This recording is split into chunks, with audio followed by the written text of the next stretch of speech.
Twelfth का जो आज लेसन है वो after Apple picking, Robert Frost. ये 1874 में इसकी पैदाइश हुई है और 1963 में ये मर गया है। प्री रीडिंग जहाँ तक इस पोइम का ताल्लुक है, तो सबसे पहले हम लिखते हैं ये 2-4 पॉइंट्स है यहाँ। List out the emotions and feelings that you experience when you see. आपको उस वक्त कैसा लग रहा है जब आप किसी बाग को, a garden full of flowers, किसी बाग को फूलों से भरा हुआ देखोगे। बी पॉट, an orchard full of fruit laden trees, या उस बाग को देखोगे जिसके जो दरख्त हैं वो मेवे से भरे हुए हैं। Have you ever participated in the harvesting of any type of fruit, क्या आपने कभी हार्वेस्टिंग में हिस्सा लिया है। What is done to the fruit after harvesting, harvesting के बाद मेवे को क्या किया जाता है। What are the precautions one has to take while plucking fruits, तो प्रिकॉशंस क्या है जब हम किसी चीज़, जब हम फ्रूटों की हार्वेस्टिंग कर रहे हैं, ये मेवे तोड़ रहे हैं, तो प्रिकॉशंस क्या है जो हमें उस वक्त रखनी है। तो इंट्रोडक्शन इस पोइम की ये है। रॉबर्ट फ्रॉस्ट 1874 में पैदा हुआ और 1963 में ये इसकी वफात हो गई। वॉज एन अमेरिकन पोइट, ये एक अमेरिकन पोइट था। Who ड्रीव his images from the new England country side and his language from new England speech, और इसका जो ये तर्ज था, इसने अपने आप को किस इमेज में पाला है। New England country side and his language from the new England speech. Although Frost's images and voice often seem familiar and old, his observations have an edge of skepticism and irony that make his work upon rereading never as old-fashioned, easy, or carefree as it first appears. In being both traditional and skeptical, Frost's poetry helped provide a link between the American poetry of the 19th century and that of the 20th century। तो सबसे पहले ये देखना है, ये अब पता चल गया है कि फ्रॉस्ट जो है वो 1874 में पैदा हुआ और 1963 में मर गया है, और इसकी it is a link, Frost is a link between American poetry to the 19th century and that of the 20th century. तो यहाँ पर ये स्पेक्टिज्म से इससे मुराद है द प्रैक्टिस और philosophy of being a skeptic, या someone who habitually doubts beliefs and claims presented as accepted by others, requiring strong evidence before accepting any belief or claim।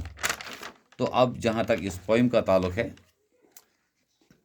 in this poem the poet describes the feeling of a laborer after he has finished with picking apples from a tree। यहाँ पर ये जो narrator है या poet है या जो labourer है, ये खुद काम करता है और इसको कैसे महसूस हो रहा है जब ये बयान कर रहा है कि उस मज़दूर पर क्या गुज़रता है जो एप्पल पिकिंग में इन्वॉल्व हो जाता है।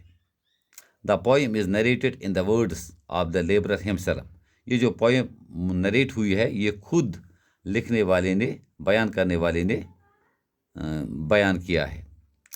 The poem is narrated in the words of the labourer himself, ये खुद यहाँ बयान कर रहा है। The labourer tells us that Apple picking is not a very easy thing. हमें ये बता रहा है कि एप्पल पिकिंग जो है, मेवा तोड़ना, ये कोई मामूली सा काम नहीं है। Yet it is also a very interesting thing, जैसे कि ये दिलचस्प काम है। It requires very careful and delicate handling, लेकिन इसमें बहुत मेहनत और मशक्क़त और होशियारी से काम करना पड़ता है। It also needs a lot of strength and patience, और इसमें पेशेंस होना ज़रूरी है और ताकत का होना भी ज़रूरी है। The labourer says that he uses a ladder to climb up to the tree branches. इस तरह से वो सीढ़ी का इस्तेमाल करती ताकि वो हर एक ब्रांच, हर एक टहनी पर पहुँचेगा जहाँ मेवा है। By standing on the round steps of this ladder the inside of his feet begins to pain. जब इसे काम ज़्यादा पड़ जाता है तो इसके जो पाँव हैं इनमें दर्द महसूस हो रहा है। After having finished the work he feels very tired and sleepy. जब इसने काम ख़त्म किया है तब इसको सुस्ती आती है, वो थका हुआ अपने आप को महसूस कर रहा है और इसको नींद भी आ रही। The sweet scent of the apples makes him all the more sleepy. और जहाँ तक ये जो मेवा तैयार हुआ है, इनकी बू की वजह से इसको नींद ज़्यादा आ रही है। The labourer sees that his ladder is still standing against a tree. اس کو لگ رہا تھا کہ اس کی جو سیڑھی ہے وہ ابھی بھی کھڑا ہے اس درخت کے ساتھ. By its side there is a half filled barrel of apples. اور اس کا جو ایک سائڈ میں یہ بیرل رکھا ہوا تھا جس میں ابھی نصف ہی میوے بھر دیے گئے تھے.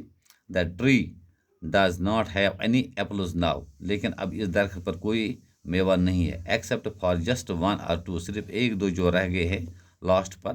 دا labour is tired now and does not want to go on with his job. اب یہ تھکا ہوا ہے, اب یہ ان کو نہیں توڑنا چاہتا. ہی از ویری سلیپی. اس کو کافی زیادہ نیند آ رہی ہے.